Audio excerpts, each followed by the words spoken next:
Hello again, whiskey friends. Thanks for joining me today, everybody. And if this is your first time here, hey, stick around. See if you like the vibe. We do these whiskey reviews, man, three times a week. Might be three plus times a week at the way we're going here, but we do reviews nonstop around here. So if you want to learn something, you want to learn about these pours before you buy them, hey man, check us out. So today's whiskey review, I'm actually really excited to talk about this one. I got the Cooper's Craft 100 proof. This is a Brown Forman product here. I mean, this is essentially a better Woodford Reserve. This is the first bottle of this I ever owned. Like, people were talking about this one when it first came out and that we needed to try the 100 proof. It's a $30 bourbon. It's great value. And I just didn't do it. But I finally did it. Now we get to talk about it. So let's break this one down together. I'll get to rave about this $30 bourbon here. And man, we'll just have a good time. Thanks for joining, everybody. Let's kick off the show.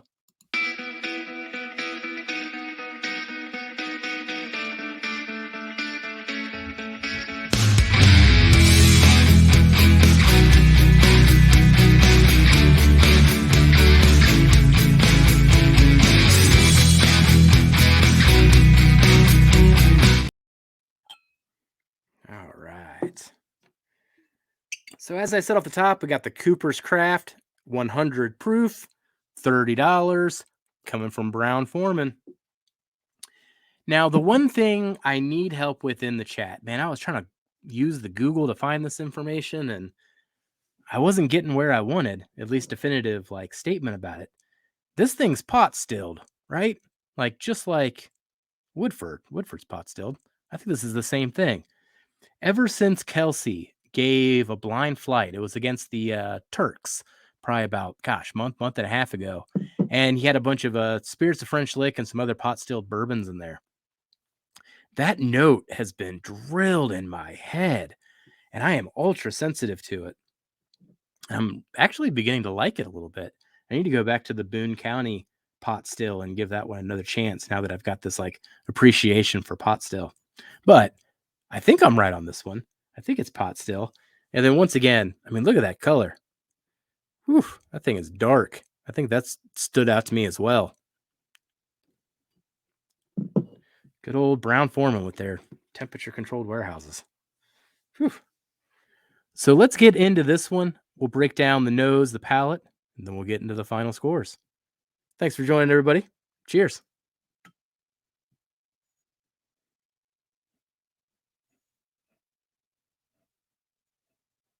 I mean, off the nose again. I mean, I think this thing's just a better Woodford.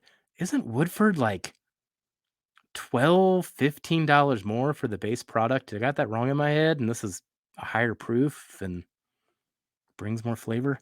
I'm really confused on all that, but I guess we'll get into that later. But let's get into the nose. So the main thing that sticks out to me on the nose with this one is it is spice forward. And I don't know how often I typically say that. I mean, if you listen to these reviews, I am typically all about the desserts and all the sweet flavors. And, you know, it's pretty much just describing diabetes when I'm going through the tasting notes. But this one's all spice. I mean, literally like an allspice. Even like cumin. I mean, I'm really getting deep in the pantry there, but the hearty spices, I guess, is what I'm talking about. There is some caramel there. There is some graham cracker, but mostly, man, the spice just dominates for me. Maybe a little bit of chocolate, and there is the slightest bit of like there's a little ethanol kick in there. You don't want to get too deep on this one. Maybe that's one of the reasons why the price is lower than Woodford. Maybe there's something a little less refined there, but man, by the time we get to the palate here, I'm going to be singing its praises. So let's go in for a taste.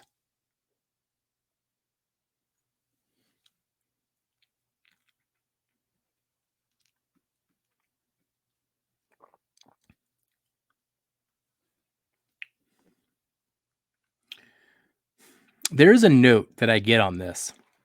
I'd be so curious to see if I would get it blind and if that would be a good marker for me. What I get on the front of the palate, and then we're going to talk about it again and again and again, is essentially a root beer kind of taste. So you got that vanilla and just that, just that root beer cola sensation. There is a slight cherry there as well. So maybe you can gravitate between a root beer and a cherry cola. I feel like if I'm describing that, I could start getting into like Dr. Pepper, even, right? Because that's kind of like a combination of all those things. But I think you get the point. That cola part of it is just that baseline flavor, especially initially. So root beer, cola, look for that note.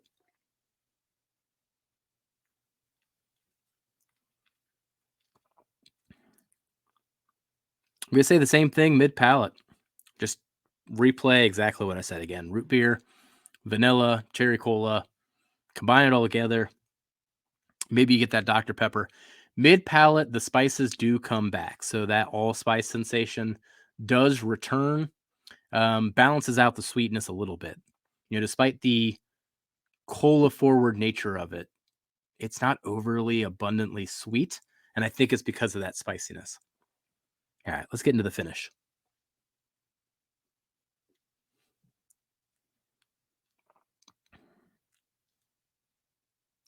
On the finish, the allspice takes a more predominant seat, but once again, vanilla, root beer, cola, pretty good.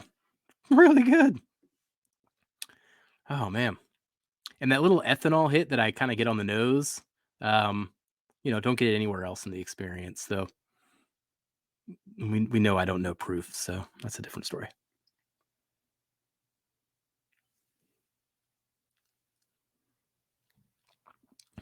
Oh man. I love root beer too. I love Dr. Pepper too. I think that's the thing I like about this thing the most too. It's like all of my favorite flavors, like all my favorite colas are kind of in there, and I don't drink a lot of soda anymore. And then it does make me laugh too, because that whole Woodford thing where they talked about it has like 100 flavors that you can break down. And that's kind of the same marketing thing with Dr. Pepper. And now I'm saying that this tastes like Dr. Pepper. I don't know. That kind of makes me laugh in my head. Let's pull up the scores here. So here on the channel, we do got a scoring system, breaks down into 3 components. We got the flavor score, the experience score, and the value score. Flavor is just all about how it tastes each step of the way that you just heard me describe. Experience is more of that technical score, more about the mouth feel, more about the complexity of the flavors, the length of the finish. This thing does have a pretty decent length of a finish here. I'm still sipping on cola. And then the value score, price paid. This is $30. This is getting all those points. So where it all sums out is a 70, which is a very good pour. Where it lost some points was essentially just on the nose. Otherwise, it scored 7s pretty much across the board. So, yeah, just a really great pour, especially for $30. So then going into the recommendation, would I recommend this? Yeah, I'd say 9 out of 10 times I recommend it. Unless you got some hostility towards a maybe pot still bourbon. Help me out here in the comments, please. But that'd be about it, man. I think everyone should try this. I don't know why I waited year and a half, 2 years. It's been on the shelf, right? And everyone was singing its praises when it first came out. Why the heck did I ignore it? Don't do the same mistake. Go buy this if you haven't tried it yet. It's delicious. So do I plan to buy another? Yeah, I think this is going to be a regular rotation. I'd rather buy this than Woodford Reserve. I think this brings more flavor. It's got more of a viscosity to it. Come on. This is a better bourbon. I think it's cheaper too. I swear Woodford is like $42, right? $45 for a standard Woodford.